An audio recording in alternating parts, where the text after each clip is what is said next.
Today I will show you how to create black and white photo in Photoshop. Unlock the layer. Duplicate the layer. Select the quick selection tool. Select the subject.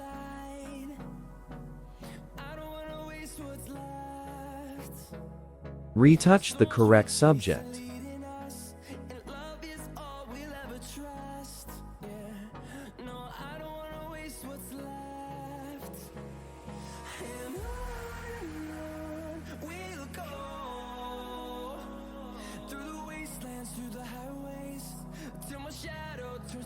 Go to Select. Click on the inverse.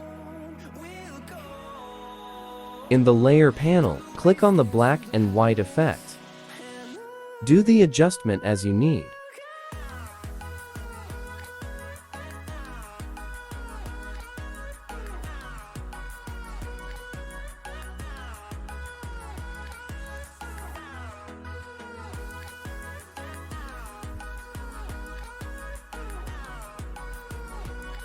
Your effect is ready now.